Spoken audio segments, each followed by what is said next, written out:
Kita naikkan pujian bila membuka mata. Semuanya berdiri.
Mari kita semua bangkit berdiri.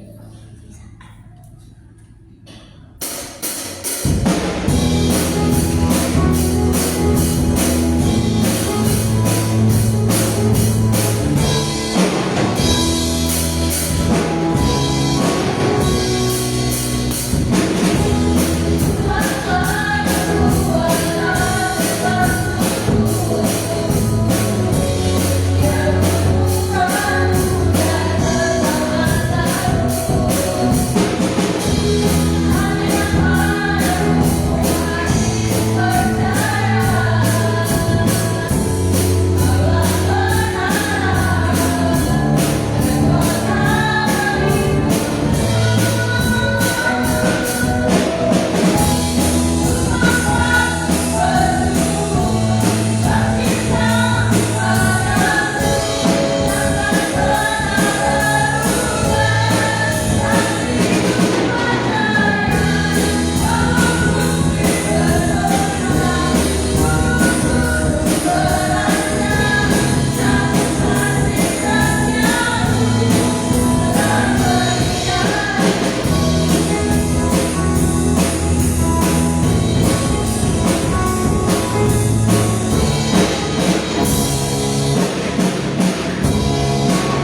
Cik, sudah dua.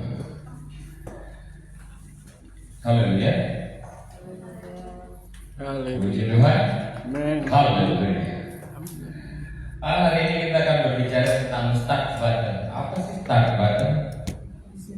Apa ya? Gorengan, cilok. Apa yo? Apa yo? Apa ya? Start button. Hah? Di motor ada nggak? Di mobil ada nggak?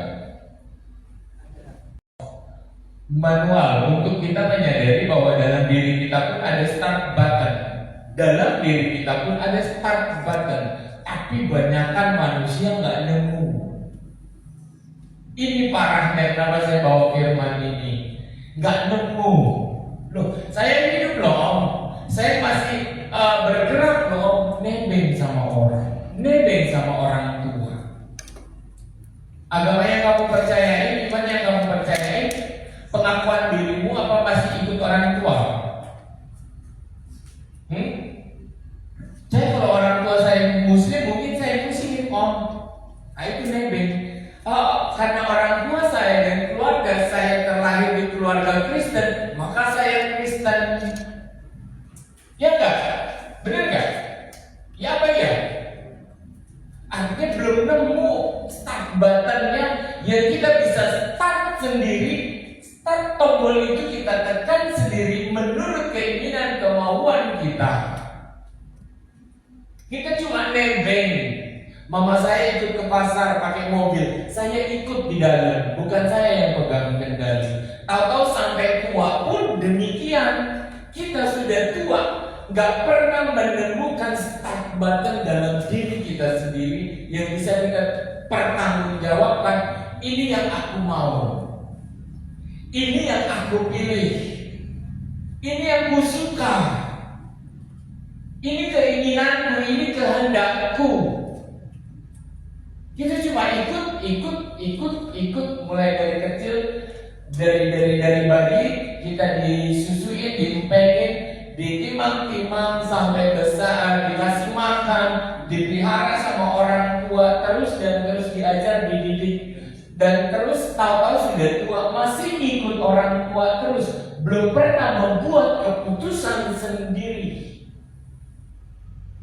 Kenapa? Enggak nemu start buttonnya di mana. Ya baka enak sih, nggak usah mikir. Seorang direktur akan berpikir keras memikirkan perusahaan dan karyawan dan bagaimana usaha ini harus maju. Capek, enak jadi karyawan. Kerja males-malesan digaji, seadanya digaji, umpet-umpetan sama bos, kerja nggak kerja digaji, nanti absen digaji. Karena apa? Tombol startnya bukan di kita. Kita cuma ngikut cari aman. Ayo. Tapi ada orang yang berkeinginan menemukan start buttonnya dalam dirinya dan mau melakukan dan mau bertanggung jawab seperti seorang yang bawa mobil dan duduk di kursi driver, ke kanan ke kiri sekehendakku dan sekeinginanku. Aku berjalan karena aku tahu aku bisa mempertanggungjawabkannya. Hello? Aku mau milih nyaman, tetap milih nyaman, ikut orang tua terus. Gak pernah membuat pilihan. Ciri-cirinya ya gak pernah mendapatkan tombol start button, gak pernah membuat pilihan. Karena apa? Enak ikut, nyaman. Yang pusing orang tua. Gak punya di rumah gak ada duit, kita pusing gak? Ini enggak. Di rumah gak ada duit, kita ikut khawatir gak? Ini enggak.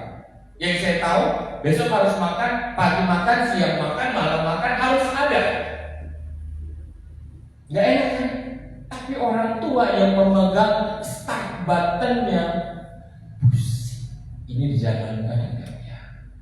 Seperti seorang janda Sarfat, aku cuma punya tepung dan minyak, besok aku akan mati setelah menu terakhirku tepung dijadikan roti dan kami makan dengan anakku dan habis itu selesai sudah. Tapi dia ketemu sama Elia, buat untukku dulu baru untukmu. Dia mau mulai berpikir, ya atau tidak? Kubuat atau tidak kubuat, sama-sama mati. Oke lah, menurut perkataan hamba Tuhan ini, saya akan kerjakan. Di situ start badannya dia mulai dengan keputusannya antara makan, kelaparan, dan mati. Kita ini semua terhubung dengan itu. Akhirnya dia buat seperti yang dia kasih tahu dalam instruksinya, lalu dia kasih makan. Tetapi setelah itu minyak dan tepung tidak pernah habis.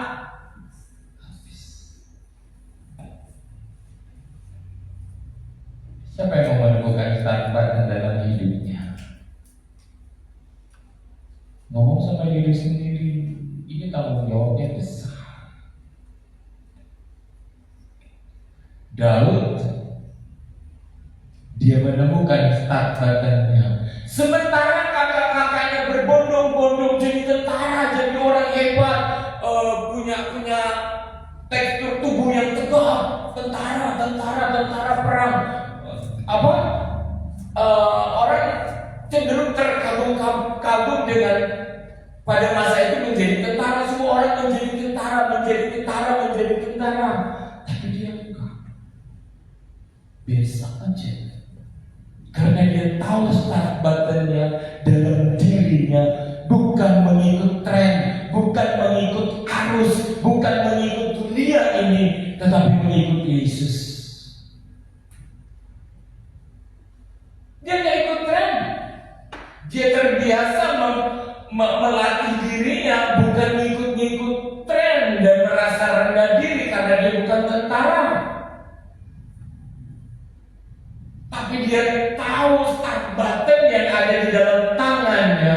Ketika nanti tombol itu di start, dunia ini bergerak dan dia menjadi center dan pusat. Ya enggak? Ketika kita melihat start button, kita seperti seorang supir driver yang memegang setir dan kendali maju mundurnya, tapi penuh tanggung jawab. Tapi enak, saya mau ke kanan, mau ke kiri, mau maju menurut mendengar suara Tuhan, dan saya mempertanggungjawabkannya. Bukan seorang penumpang yang ikut di belakang kemana, ke kanan, ke kiri, ya ikut aja. Nanti kalau mobilnya nabrak, nyalain supir. Bodoh sih, mestinya begini. Tapi kan kita aman. Kita mau tidur-tiduran, mau sampai mana mobil ke jalan, ya kita enak, nyaman. Dan tidak pernah membuat pilihan. Enak, mobil yang mana? Menemukan start button dalam dirimu, berani bertanggung jawab, atau ikut aja lah bagaimana dunia mengalir, ikut aja lah bagaimana arus air mengalir, air bergerak dari atas ke bawah, ya ikut aja lah. Atau mau berdiri seperti Daud. Ya,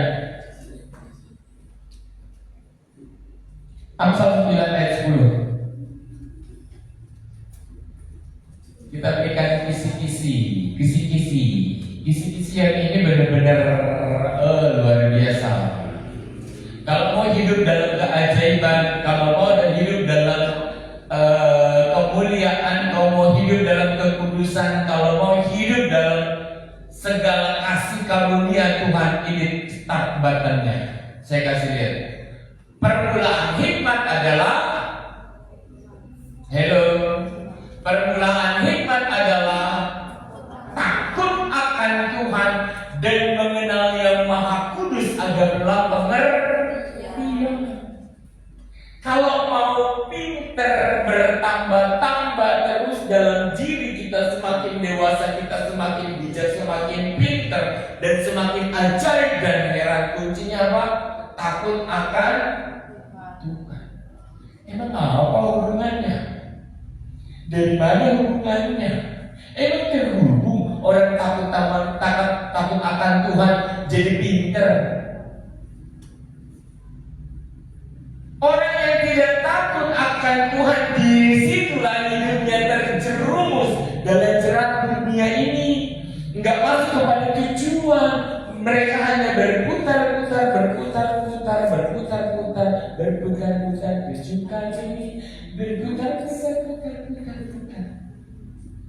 Hidup tapi nggak kemana-mana. Kenapa? Karena tidak takut akan Tuhan, yang akhirnya bukan melihat kepada tujuan hidup, tetapi melihat kepada aku ingin begini, aku ingin begitu, ingin impi banyak sekali. Kemana-mana, nggak jadi apa-apa. Padahal firman Tuhan katakan, engkau adalah kepala dan bukan ekor, bahwa rancangan kehidupanmu bukan rancangan kecelakaan, tetapi rancangan damai sejahtera. Tetapi jangan lupa, orang yang tidak takut akan Tuhan akan diliputi oleh si iblis, dibikin gelap dan tidak melihat apa-apa, nggak melihat tujuan, nggak melihat perkara-perkara Tuhan. Otak ini butek. Kita cuma berputar dalam masalah.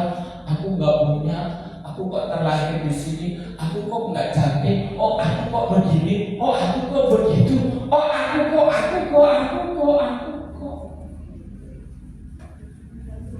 Yang kita pikirkan setiap hari ialah mengambil beban dan mengambil beban.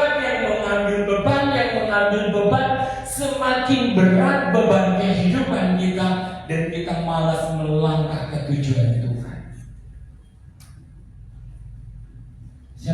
Siapa yang punya cita-cita hebat?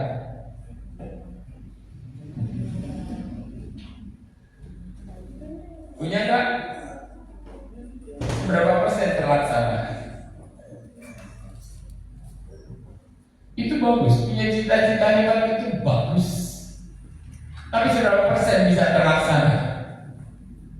Bagaimana cara melaksanakannya? Bagaimana cara sampai kepada tujuannya? Kalau kita serupa dengan segambar dengan dunia ini, berperilaku sama dengan dunia ini, cita-cita itu akan pudar dan hilang. Karena iblis datang dan berkata, "Weh, nggak usah mimpi, udah diam aja di rumah. Mereka juga nggak ngapa-ngapain, hidup kok. Nggak terlalu banyak kepengen, nggak terlalu banyak ingin ini dan itu." Kenapa? Ada iblis yang selalu menggerogoti akal dan pikiran kita untuk menjadikan kita tidak takut akan Tuhan. Siapa di sini yang masih gereja karena disuruh? Kalau masih disuruh, Anda bukan orang yang memegang stak batan. Kalau masih dikongkon, masih diingetin bangun pagi, nak, tani, sekolah, engkau masih ngantuk. Itu orang yang tidak memegang stak batan dalam kehidupannya. Kalau masih disuruh, weh nak lihat tuh kotor, nyapu apa? Enggak, bersih kok. Ini pekerjaan, ini tugas itu masih karena disuruh. Itu masih belum menemukan stak batan dalam kehidupannya. Artinya tidak ada rasa takut akan Tuhan. Kata firman Tuhan apa? Hormatilah orang tuamu agar lanjut umurmu di bumi yang diberikan Tuhan Allah kepada engkau mah bawel pisan. Di mana lo takut akan Tuhannya? Bagaimana takut akan Tuhan? Sebab orang tua yang dijadikan wakil sebagai orang tua dalam kehidupan nyata tidak kita takuti, apalagi Tuhan yang gak kelihatan. Ya Pak ya. Permulaan hikmat adalah permulaan start button dalam kehidupan kita adalah takut akan Tuhan. Bagaimana perilaku takut akan Tuhan? Beribadah, belajar berdoa, belajar berkomunikasi sama Tuhan. Kalau kita sudah belajar berdoa dan berbicara sama Tuhan, bukan hal yang mustahil kita dijadikan seperti Daud yang dijadikan sebagai problem solver dari kejadian satu bangsa melawan Goliat. Kenapa? Ada apa dengan Daud? Ada takut akan Tuhan dalam dirinya. Dari takut akan Tuhan inilah timbul kebanggaan yang luar biasa tentang pengenalan akan Tuhan. Kalau tidak takut akan Tuhan dan menjaga dirinya, nggak akan ada pernah bangga. Kristen haram lu, Kristen kafir lu, Kristen najis. Orang yang najis akan mengatai kita najis. Kalau kita takut akan Tuhan, kita ini orang yang kudus. Kita gak akan takut dengan perkataan itu. Dia yang najis, bukan kita yang najis. Haram makan babi. Mana ada dunia ini dihalal haramkan dengan apa yang dimakan. Dasar lu kayak babi lu makan babi sih. Gak ada nyambungnya dari apa yang kita makan. Dia makan sapi emang jadi sapi? Enggak kan? Enggak. Apa orang yang makan ulet apa itu? Ulet sagu itu dia hidupnya jadi begini-begini? Enggak. Cuma segala alasan akan diberikan untuk mendakwa kita, menjatuhkan kita, dan membuat kita gak berharga. Tetapi takut akan Tuhan yang ada dalam diri Daud, ini yang membuat dirinya tidak gentar menghadapi Goliat. Karena dia tahu Tuhanku itu dahsyat. Dia katakan apa?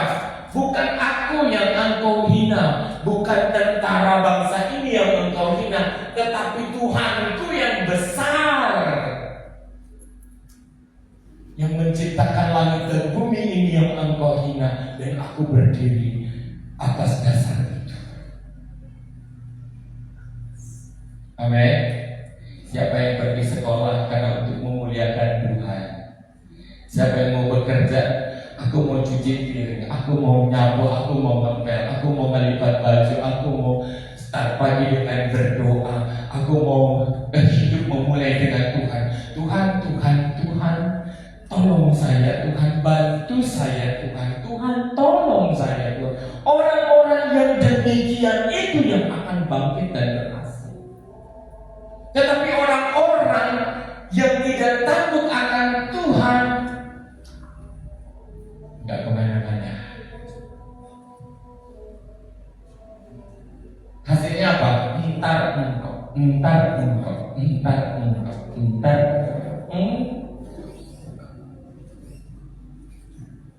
Siapa yang mau melesat terbang jauh? Pegang start button dalam kehidupanmu. Takut akan Tuhan. Memulai hidup dengan berdoa, Tuhan aku bangun pagi karena Tuhan. Bapak aku mau pergi sekolah. Aku mau menjadi terang, aku mau menjadi lilin, aku mau menjadi apa saja yang Tuhan mau untuk menyinari mereka. Saudara, dunia ini jahat. Karena saudara tidak mengerti sejarah. roh kejahatannya apa.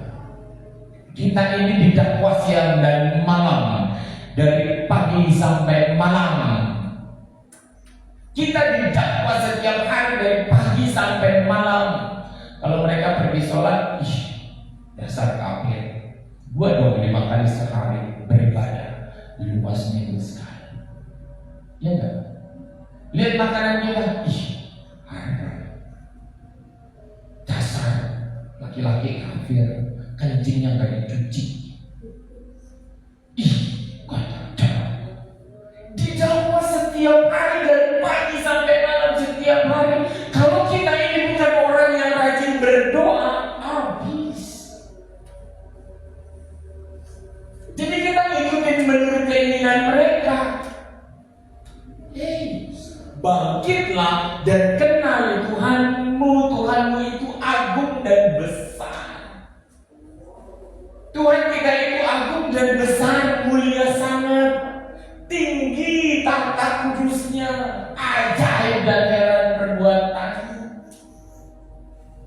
Kenapa saya katakan kita harus banyak berdoa? Karena kita harus di depan berdiri memimpin mereka. Gak percaya? 80% keuangan Indonesia dipegang orang Cina, orang Kristen, BCA, orang-orang terkaya. Di mana mereka? Yang kita cuma 15%, 20%, tetapi memegang keuangan Indonesia 80%. Karena otak kita berbeda dengan otak mereka. Tetapi siapa yang mendakwa? Orang-orang bodoh. Gereja itu kudus, gereja itu mulia, gereja itu agung, punya masa depan sampai kepada kekekalan. Tapi dihina-hina, ibadah kok seminggu sekali, ibadah kok sorak-sorai kayak dugem di pasar malam. Gak masalah. Bangun pagi berdoa, kepaskan segala dakwaan dunia ini dan berdirilah atas nama Tuhan. Karena apa? Permulaan inilah yang akan permulaan hikmat dan adalah takut akan Tuhan dan mengenal yang Maha Kudus adalah cari dulu, belajar dulu apa berdoa dulu? Ayo belajar dulu, berdoa dulu. Belajar dulu apa berdoa dulu? Doa dulu. Doa dulu. Sekolah mana unggul? Sekolah Kristen apa sekolah Islam? Sekolah Kristen. Berapa kali? Jauh. Kualitasnya jauh. Karena apa? Doanya hidup, Tuhannya hidup. Oke, jangan mau direndahkan ya. Tapi belajar, dikatakan apa? Mengenal yang Maha Kudus adalah pengertian. Bangun pagi cari Tuhan. Amin. Bangun pagi cari Tuhan. Setiap orang yang bangun pagi cari Tuhan, masa depanmu dijamin, makanmu dijamin, kehidupanmu dijamin oleh Tuhan. Baca firman, oke? Baca, gali firman. Yang saya tahu orang-orang hebat, orang-orang yang IQ-nya tinggi, pasti sudah pernah menyelesaikan pembacaan Alkitab. Siapa di sini sudah selesai baca Alkitab? Setengah. Rugi Anda. Udah berapa tahun umur kita? Padahal Alkitab ada dari sejak kita sekolah minggu. Ceritanya bagus, ceritanya luar biasa. Kalau cuma ayat hafalan aja, di mana takut akan Tuhannya ditanya balik? Nggak ada ya, cuma gara-gara disuruh doang. Ya sudah, berarti nggak akan pernah jadi pemimpin. Karena apa? Nggak memegang start button-nya. Kita cuma pengikut, follower, tukang rame, pemandu sholat.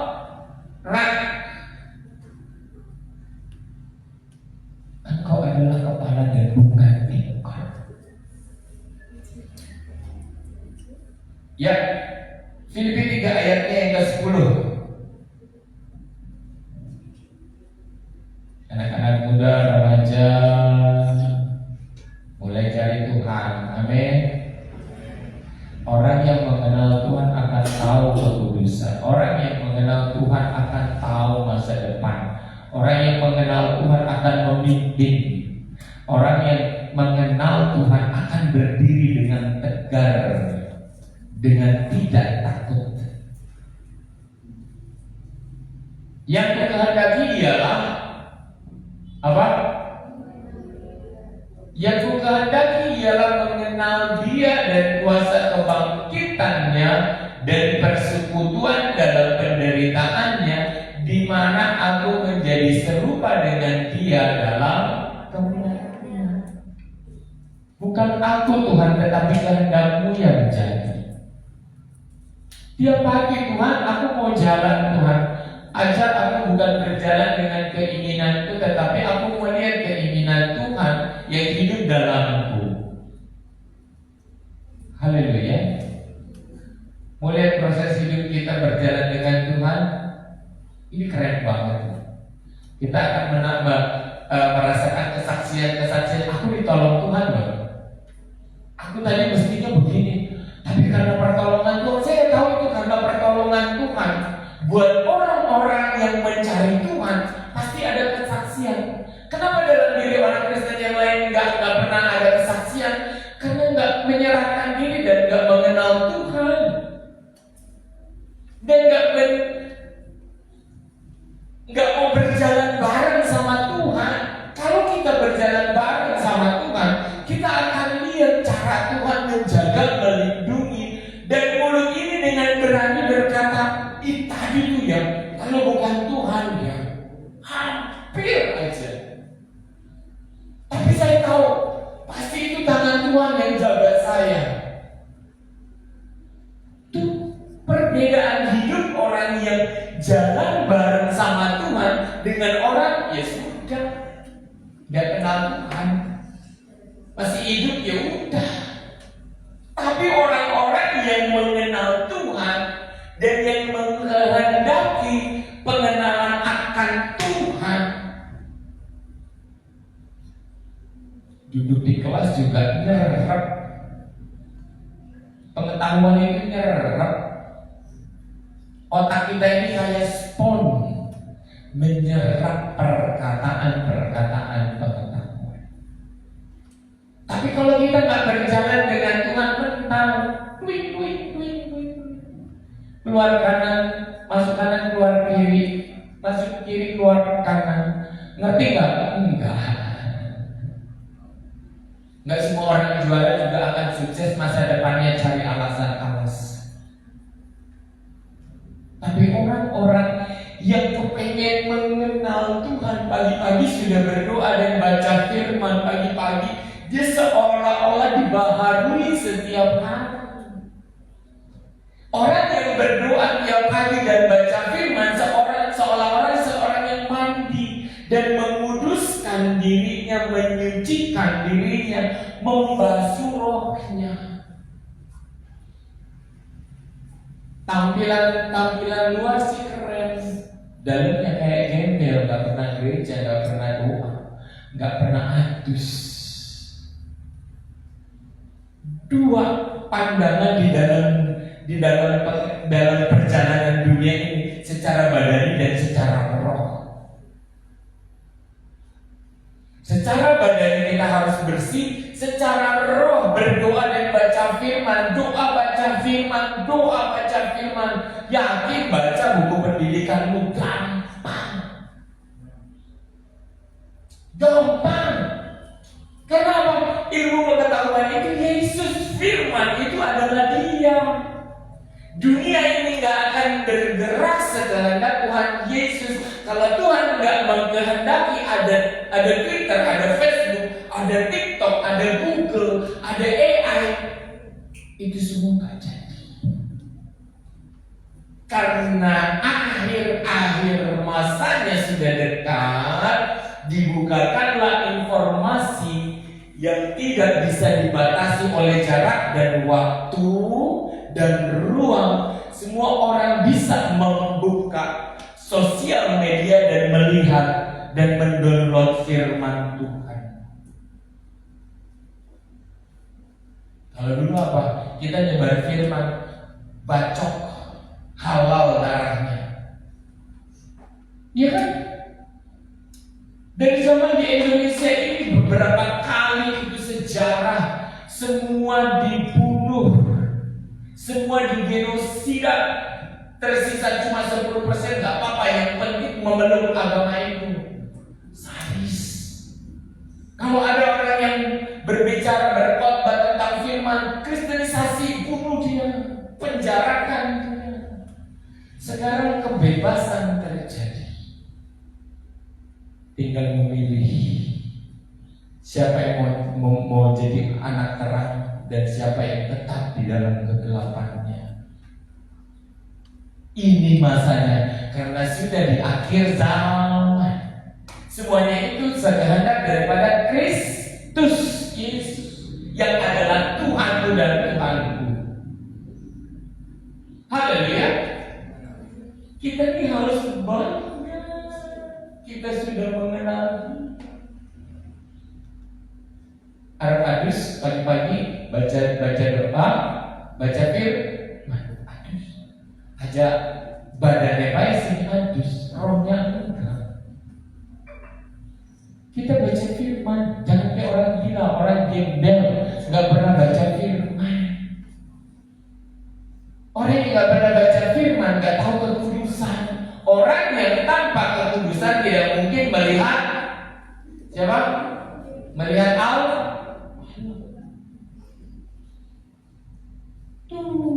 Siap baca firman, berdoa pagi-pagi, malam-malam, tutup hidup, tutup mata, berdoa. Terima kasih Tuhan. Aku mau menyelesaikan hari ini yang sudah berjalan dengan Tuhan. Luar biasa. Besok Tuhan, saya mau jalan lagi sama Tuhan. Amin. Kenapa? Nanti setelah kita selesai dari dunia ini, Tuhan bilang apa? Dulu waktu di dunia, aku menemani dia. Dulu waktu di dunia, kita sudah mengenal dia yang nanti akan memimpin kita.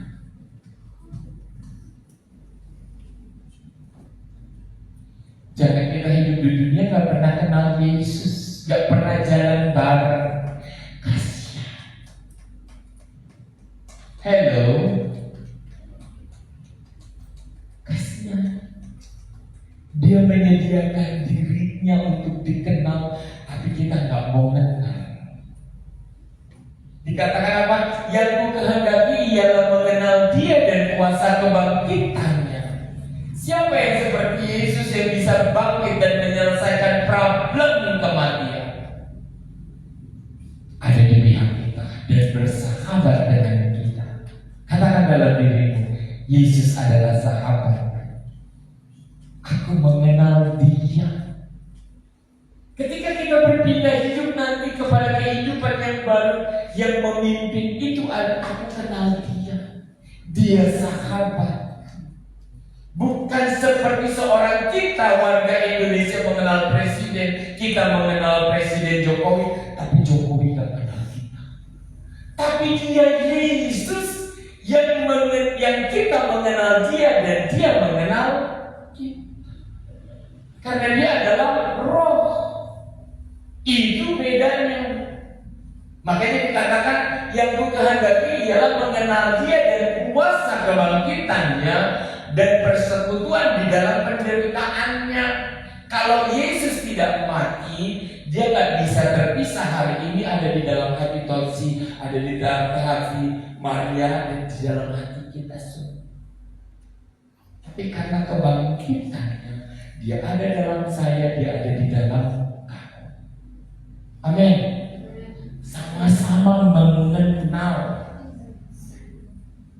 Si pendakwa itu, si jahat itu akan takut akan nama Yesus. Kalau nggak baca firman dan berdoa pagi-pagi setelah firman hari ini, terneduh.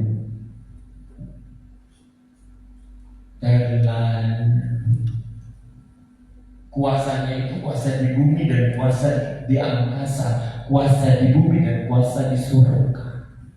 Ada di pihakmu. Ketika Tuhan ada di pihak kita, terusannya apa? Siapa lawan kita? Tidak ada. Ya, pengenalan akan Tuhan seumpama membangun rumah di atas batu. Orang yang mau mengenal Tuhan dari muda. Pertanyaan sekali lagi, siapa yang sudah selesai baca firman? Masih belum? Masih belum? Ada yang sudah? Lanjutkan ya, lanjutkan.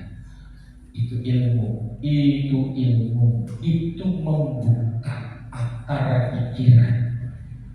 Baca firman Tuhan cerah, itu seperti roti hidup. Dengar baik-baik. Orang-orang terpintar, orang-orang yang punya intelektual tinggi, pasti mereka pasti lebih dari sekali sudah selesai baca firman. Tapi informasi ini tertutup bagi orang lain. Oke? Kalau mau punya masa depan cerah, baca firman. Terus minimal saat sudah selesai satu kali. Nanti sudah selesai, ambil lagi dalam satu hari 1 jam, satu hari 1 jam, satu hari 1 jam. Abaikan main dengan teman, abaikan gamemu, abaikan yang bisa digadaikan dengan membaca firman 1 hari. Baca. Orang yang sudah membaca Alkitab 5 kali itu cara berpikirnya beda. Amin. Cara berpikirnya beda, cara pandangnya beda, cara membuat keputusan beda. Perhatikan baik-baik. Kalau kamu mau pintar, mau pandai, mau bijak, mau berhikmat, baca Alkitab. Kalau kamu punya ijazah 5 kali sudah baca firman, perhatikan, bedakan dirimu dengan yang lain. Jauh beda. Tapi kalau yang lain gak baca, itu ya gak baca, ya sudah.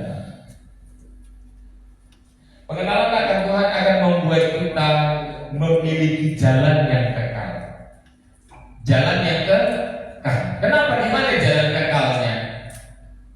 Apapun yang engkau kerjakan, kerjakanlah dengan sepenuh hati, bukan semata-mata untuk manusia, tetapi untuk siapa? Untuk Tuhan. Jadi kita ini bukan lagi orang yang hidup karena keterpaksaan. Orang yang mengenal Tuhan, orang yang tahu firman, bukan orang yang kerja paksa kayak budak dan babu. Kerja segini 3 juta, kerja rajin 3 juta, ya udahlah gini-gini aja. Itu mental bambu. Kalau masih ada yang bisa saya curi untuk menguntungkan saya. Itu mental itu mental bambu. Bumbu gak disuruh sama orang tua, gak usah belajar, aku main sepanjang hari. Mental budak apa mental bos? Mental budak. Seorang pemimpin adalah orang yang bisa memimpin dirinya sendiri. Daud itu bukan orang yang besar, bukan orang paling tua di keluarganya, tetapi paling kecil. Tapi dia bisa mengajar dirinya sendiri dan menata masa depannya, tahu apa yang penting dan apa yang tidak penting dalam dirinya. Kenapa seorang yang paling kecil diangkat maju ke depan untuk memimpin satu keluarga dan memimpin satu bangsa? Kenapa yo? Karena dia memegang start button dalam diri. Oke.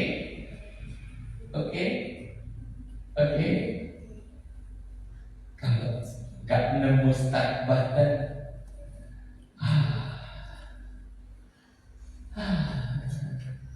bangun keterpaksaan, tidur keterpaksaan, lagi asik ya.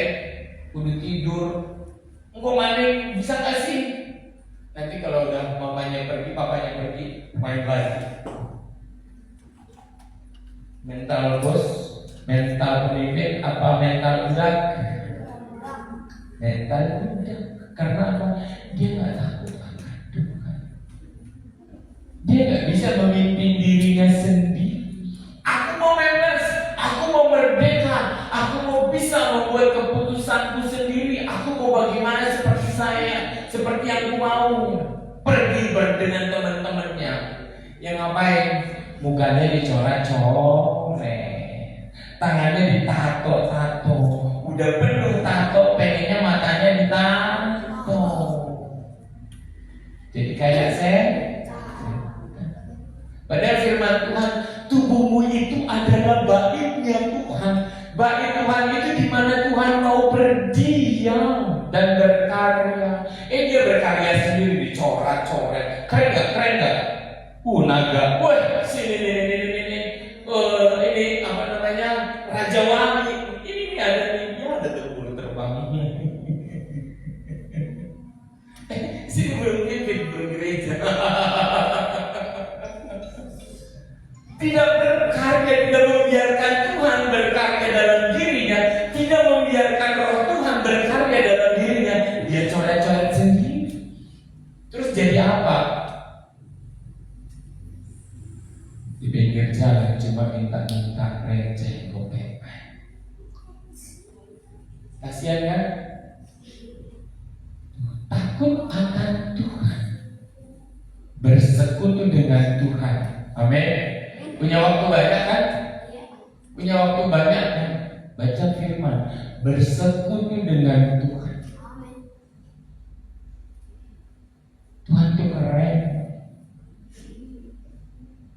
Tuhan tuh baik. Kalau saya nangis itu nangis karena lihat perbuatan Tuhan. Tuhan tuh baik banget sih Tuhan. Orang belum saya minta udah dikasih Tuhan. Tuhan apa sih Tuhan baik banget sama saya? Kenapa sih Tuhan? Karena apa? Ketika kita meladeni Tuhan, suaranya Tuhan, keinginan Tuhan, dan menjalani hidup ini untuk kemuliaan Tuhan, menyenangkan Tuhan dan mengabaikan keinginan kita, di situ Roh Tuhan bekerja. Kemana kita berjalan? Kata Tuhan apa? Dia anakku, dia anakku, jaga lindungi dia. Otoritas ada dalam dia yang anak-anak. Siapa anak-anak? Daud, yang hanya dengan batu dan ketepel, umban, cepret. Kenapa bisa begitu? Kata Tuhan apa? Dia anakku. Halo, saya ngomong sama anak-anak muda, remaja tuh. Dia anakku. Kenapa dia beda dari yang lain? Bersekutu dengan Tuhan. Waktu yang begitu panjang di dunia ini cuma buat main game doang, main sosmed doang, baca ini, baca itu, scroll, habis waktu 2 jam sia-sia.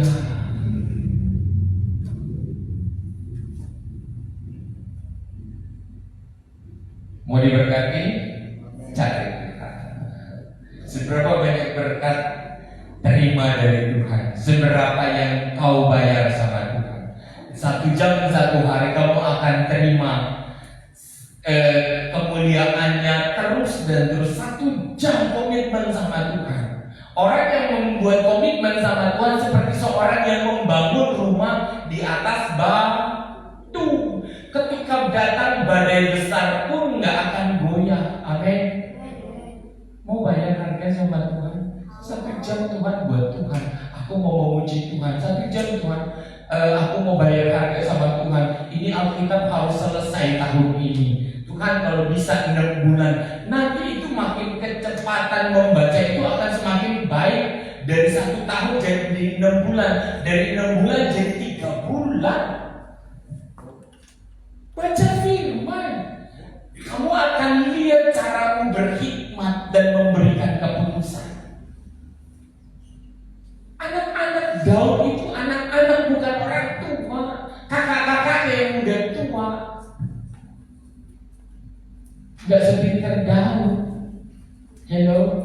Kenapa? Yang Tuhan cari itu persekutuan dengan Tuhan. Dia nggak takut membela domba-dombanya yang mau diterkam singa. Dia datang dengan kekuatan Tuhan. Hei singa, tunduk atas otoritasku, sebab itulah keputusan dunia ini, keputusan Tuhan. Dia kebun singa dan pergi. Sampai satu perkara dia menghadapi Goliat. Kenapa bisa? Karena pengenalan akan bukan pinter. Pengenalan akan Tuhan dulu. Maka kamu berhikmat. Kalau orang pinter, masih ada orang yang lebih pinter. Iya kan? Ya IP-mu di sini 39, masih ada IP 39 di kota itu memang benar-benar real. Tetapi tentang Tuhan, siapa yang bisa membandingkannya kalau bukan Tuhan sendiri? Amin. Mau investasi sama Tuhan? Investasi. Mumpung masih kecil-kecil, investasi sama Tuhan, kamu akan bisa dengar suara Tuhan. Investasi sama Tuhan, hatimu kasih buat Tuhan. Uang itu gak ada nilainya. Buat orang-orang yang dekat sama Tuhan, uang gak ada nilai.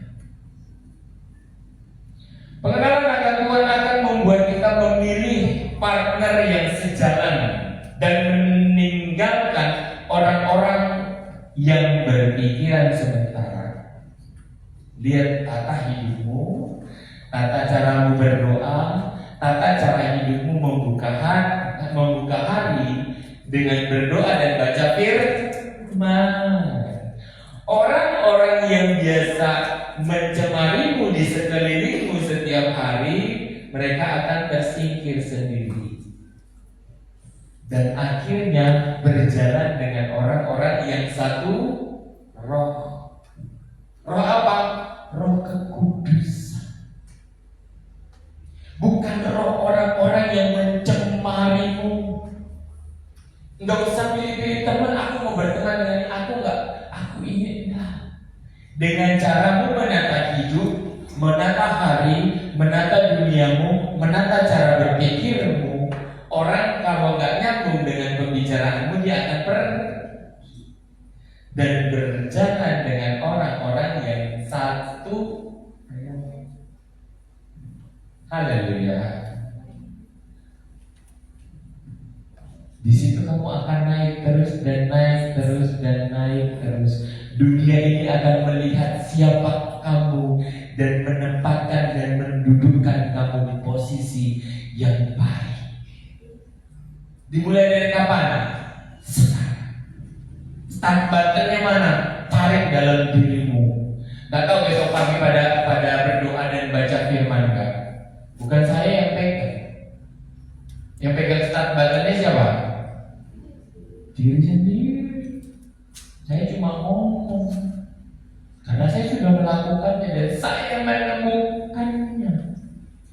Saya mau berlari-lari, mau terbang jauh, menikmati Tuhan, bersekutu dengan Tuhan, karena saya sudah menemukannya. Apalagi Tuhan? Apalagi Tuhan? Kedahsyatan apalagi Tuhan? Mujizat apalagi Tuhan? Kebaikan apalagi Tuhan? Amin. Kita akan saksikan terus dan terus pada kehidupan kita. Ya, Kolose 3 ayat 23.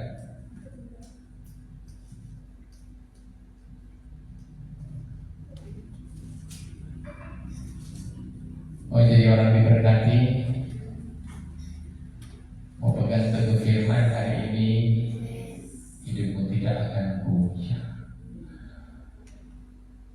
Orang yang pegang firman hari ini, kau tahu masa depanmu di mana? Karena masa depan itu kita yang menentukan. Kolose 3:23.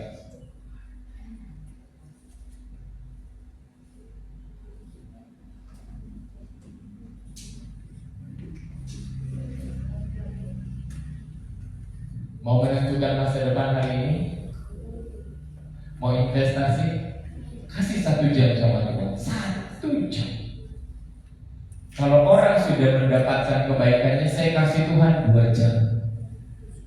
Kalau sudah merasakan kebaikannya, saya kasih 3 jam untuk Daud, orang yang menginvestasikan hari-harinya di bait Tuhan.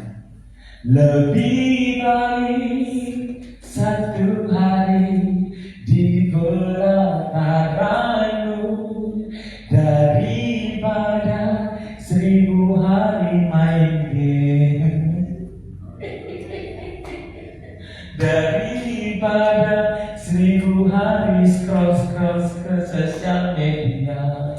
Daripada dolan ke rumah batu rengong ngangkat nekek embung ngapain. Tahu Alkitab menunjukkan orang yang dulu tidak menjadi apa-apa tetapi menjadi seorang raja.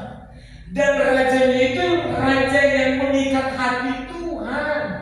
Sampai benar-benar keturunan Kristus harus dari Daud. Kenapa? Dia menginvestasikan harinya buat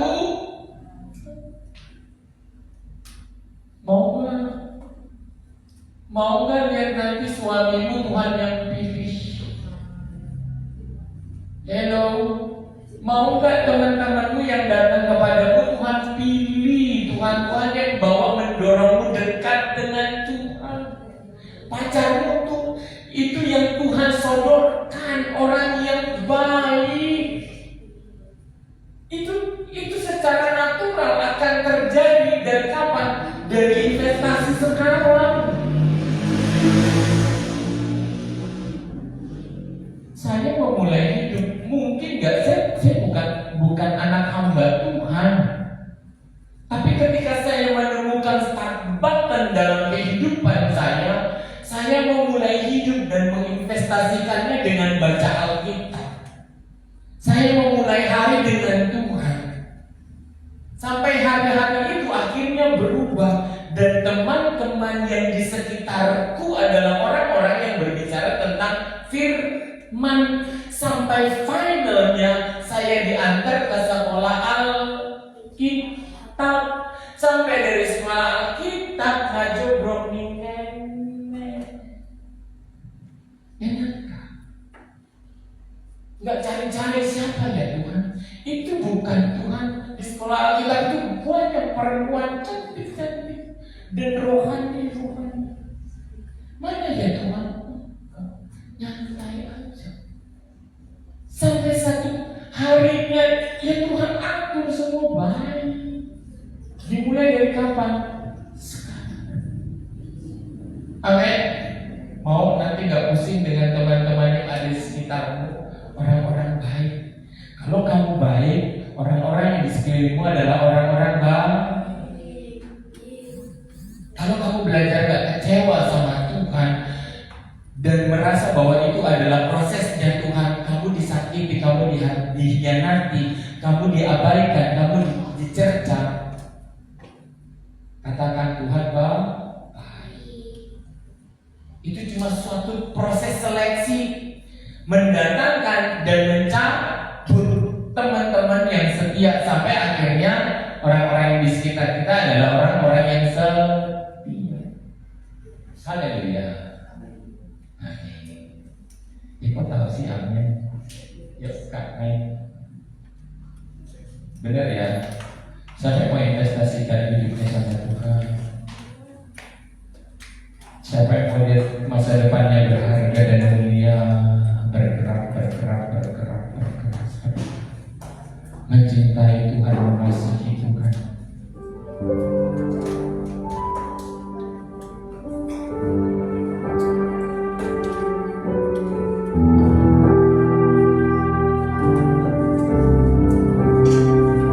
Mau mengutamakan Tuhan dalam hidupmu.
Percaya sama Tuhan, jangan kecewa dengan dunia ini, jangan tanya orang lain. Tetapi petiklah buah janjimu yang kau ikat dengan Tuhan. Jangan lihat dunia ini, jangan lihat, jangan kecewa dengan dunia itu, tetapi arahkan matamu, pandanganmu, pengharapanmu kepada Tuhan yang setia. Itu akan dibawa terbang tinggi. Terlebih kita yang saudara yang masih muda-muda, seperti daun kemerah-merahan, seperti buah madu, engkau akan ada di tangan Tuhan. Engkau akan terpelihara di tangan Tuhan. Jaga hatimu, jaga pikiranmu, jaga tuturmu, jaga cakapmu. Aku angkat Tuhan. Biar Tuhan yang masuk, bukan sampah dunia ini yang menggelapkan hidupmu, yang membuat engkau buta dan terkungkung di dalam kubangan dunia, di dalam kubangan lumpur. Yesus, hari ini kita sudah dibasuh. Hari ini kita dibasuh, disucikan, dikuduskan oleh firman, oleh Roh. Katakan amin. Yesus, terima kasih Tuhan, Engkau membasuh kami, mengurapi kami Tuhan, jaga kami dengan Roh Tuhan yang kudus, agar kami mampu menempatkan Engkau di dalam hati dan pikiran kami Tuhan. Terima kasih Yesus. Arahkan hatimu kepada Tuhan, angkat tangan untuk terima berkat. Tuhan memberkati engkau dan melindungi engkau. Tuhan menyinari engkau dengan wajahnya dan memberi engkau kasih karunia. Tuhan menghadapkan wajahnya kepadamu dan memberi engkau damai sejahtera. Jemaat yang dikasihi Tuhan, pulanglah engkau dalam persekutuan dalam kasih Allah Bapa, Anaknya yang tunggal Tuhan Yesus Kristus, dan Roh Kudus menyertai kita sampai Maranatha. Tuhan memberkati, sama-sama katakan.